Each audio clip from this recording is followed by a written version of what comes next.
सारे संसार में किसी भी आश्रम में नियम होते हैं।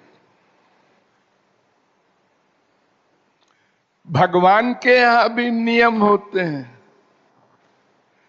वेदों में केवल नियम ही बताए गए हैं, प्रत्येक जीव को क्या करना है।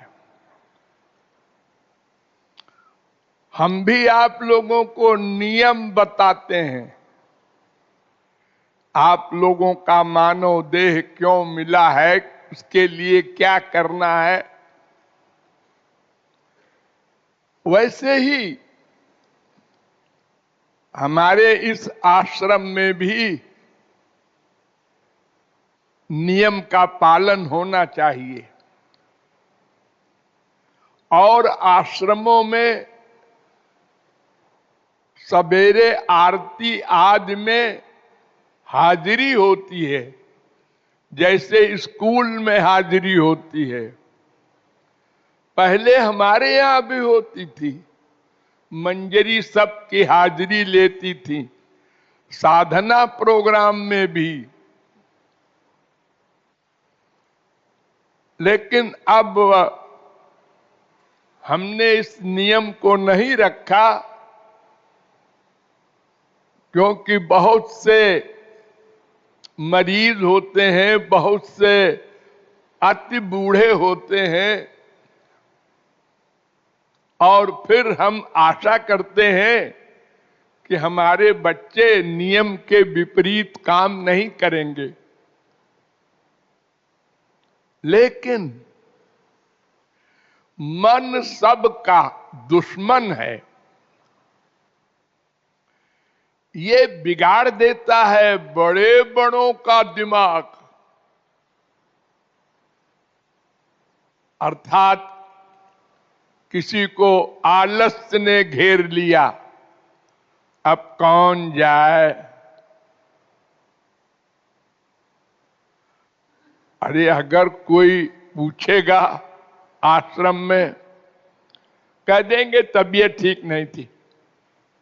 यहां तक पाप करने को ये मन कराता है। मन झूठ बोल देंगे राधा रानी के धाम में रहकर भी।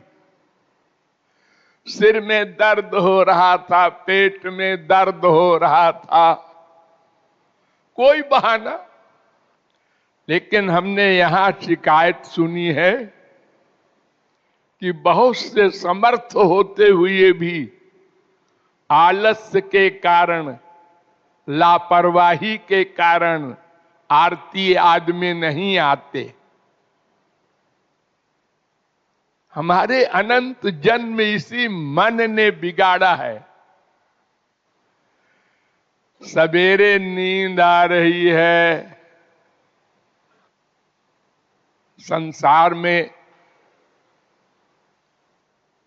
अगर कोई पेट के लिए सर्विस करता है और उसकी रात की ड्यूटी होती है, अरे हमारे आश्रम में ही बहुत से कर्मचारी जो रात को ड्यूटी करते हैं, पहरा देते हैं, ये छोटी सी तनख्वाह में और रात भर जागते हैं। क्या इनका मन नहीं कहता सो जाऊं? क्या इनका शरीर कुछ भिन्न है? लेकिन इनको फिक्र है, अगर हम सो जाएंगे और पकड़े जाएंगे तो निकाल दिए जाएंगे, तो हमारे बाल बच्चे क्या करेंगे। और आप लोगों को तो भगवान का, राधा रानी का, गुरु का भय होना चाहिए। वो देख रहे हैं। आप तो तत्व ज्ञान सुन चुके हैं 1000 बार कि एक तो हमारे श्याम सुंदर ही, राधा रानी ही हृदय में बैठे हैं, और शायद गुरु जी भी देखते हो। और उन्हीं की कृपा प्राप्त करना है। अरे अनंत जन्म सोए हैं और फिर रात भर सोने को यहां मिलता ही है। किसी को रात की ड्यूटी नहीं दी जाती। को 4-6 आदमी को छोड़ दो जो बेचारे अशक्त हैं। यद्यपि आश्रम में हमसे सीनियर कोई नहीं है और हम डेली 12:30 बजे रात को उठते हैं और वॉकिंग करते हैं। सब मालूम है सब लोगों को।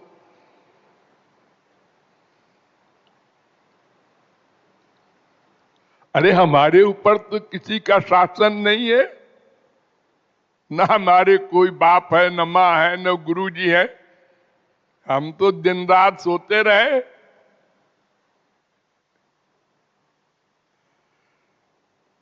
तो कम से कम हमको देखकर तो आप लोगों को उसका अनुसरण करना चाहिए कि 89 साल की उम्र में महाराज जी इस प्रकार सवेरे से उठ करके और फिर आरती में सबसे पहले आते हैं।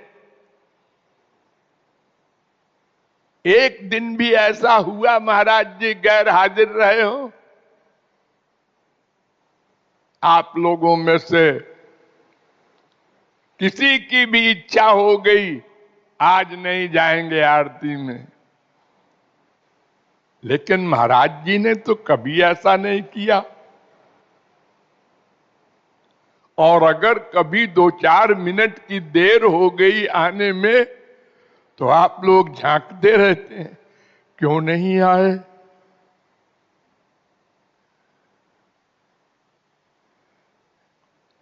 तो संक्षेप में मुझे इतना ही कहना है, उसको चाहे आदेश समझ लो, आज्ञा समझ लो, और चाहे आश्रम का नियम समझ लो कि सबको आरती में आना है, लेक्चर में आना है। जो भी यहाँ के कायदे कानून हैं वो सब आप लोगों को मालूम है। उसी के अनुसार आश्रम में रहना चाहिए। आश्रम में आपको बनी बनाई रोटी मिलती है, ये तो कम से कम ख्याल कीजिए आप लोग। क्या भगवान को जवाब देंगे मरने के बाद? बैठे बैठे खाना मिल गया, बैठे बैठे नाश्ता मिल गया, रात भर सोने को मिल गया, और फिर भी भगवान की आरती में नहीं पहुंचे। केवल मन के कहने में आ गए।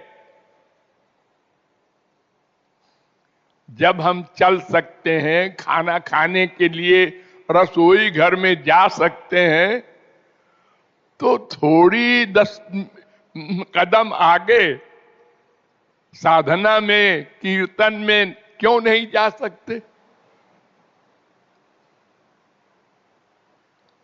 हाँ ठीक है, फीवर है, कोई बीमारी है इस समय, तो मजबूरी है, वहीं पर भगवान का स्मरण कीजिए। लेकिन समर्थ हो करके और नियम का उल्लंघन न कीजिए, वरना हमको कड़ा नियम बनाना पड़ेगा। और फिर यह भी हो सकता है कि हम 2-4-6 लोगों को बाहर का रास्ता दिखा दें, तो फिर आप लोग कहेंगे महाराज जी तो बड़े सख्त हो गए। महाराज जी अपने लिए सख्त नहीं होने जा रहे हैं, आपके कल्याण के लिए। इसलिए आप लोग नियम का ठीक ठीक पालन करेंगे। हम आशा करते हैं कि वो सिचुएशन नहीं आएगी जिसमें हमें सख्ती करनी पड़े। Thank you.